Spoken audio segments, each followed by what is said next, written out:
bonsoir. Et les chiffres du chômage, tout d'abord au niveau national, on observe une hausse de 0,3%, ce qui signifie que plus de 3 310 000 personnes n'ont aucune activité. L'inversion de la courbe, ce sera pour plus tard. Ça dit pour ce qui concerne l'Essonne, vous le voyez, si l'augmentation du nombre de demandeurs d'emploi sur un an se situe à 5,9%, le nombre de personnes en recherche d'emploi a diminué en janvier par rapport à décembre de plus de 0,1%, les plus touchés par le chômage demeurant les plus de 50 ans.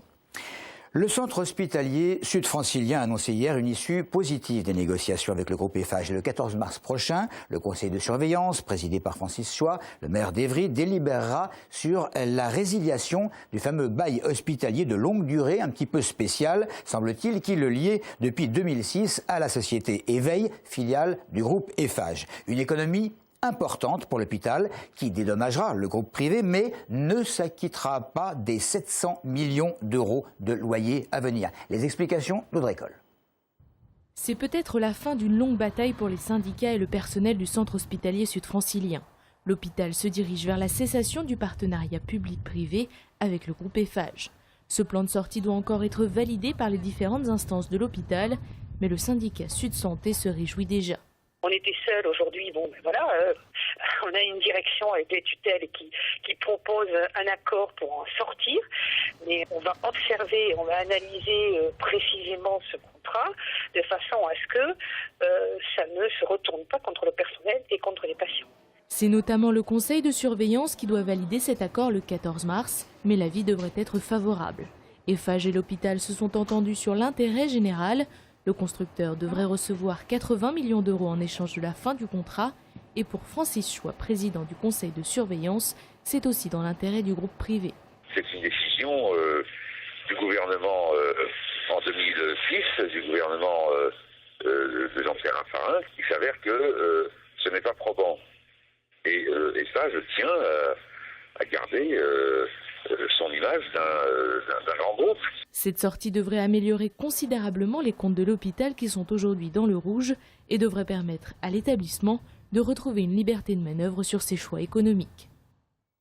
La préparation des municipales avec son lot d'informations distillées par les équipes des candidats. Une union de la droite à Saint-Germain-les-Arpajons. Les candidats UMP et Modem rejoignant le sans-étiquette Norbert Santin face à la socialiste Monique Gogla. Et puis à Bondoufle, le maire sans étiquette Jean Hartz trouvera face à lui une liste citoyenne, dit-on, menée par Agnès El Khiari, soutenue par un groupe écologiste.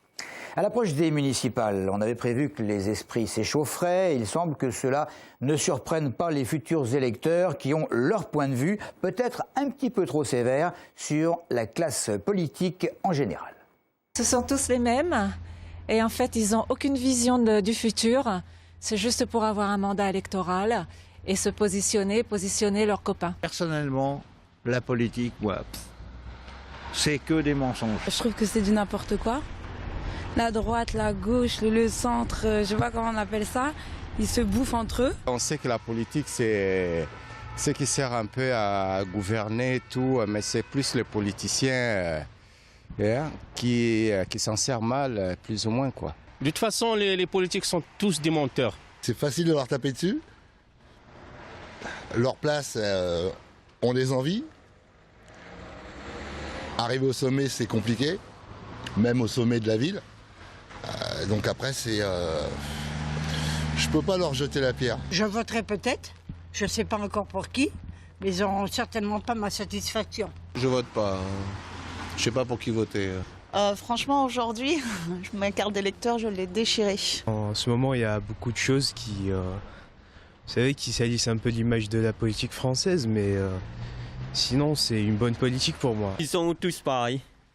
Ouais, ça change rien.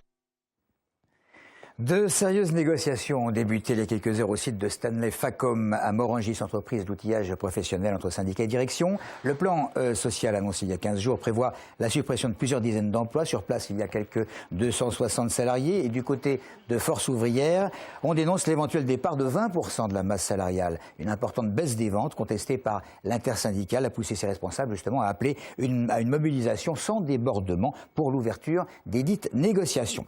L'affaire d'assaut avec le sénateur sénateur essonnien a décidé à porter plainte contre Libération. Le journal avait publié hier une liste d'habitants de Corbeil, liste saisie en juin dernier chez Serge Dassault et qui serait constituée de noms de bénéficiaires d'avantages divers, atteinte à la présomption d'innocence, estime l'avocate du sénateur.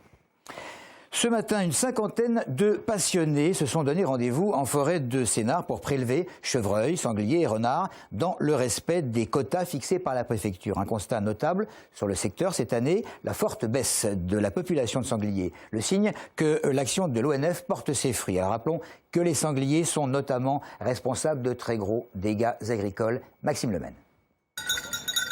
Il fait un temps à ne pas mettre un chien dehors, mais pas de quoi décourager cette cinquantaine de chasseurs venus ce matin en forêt de Sénart pour une mission bien précise.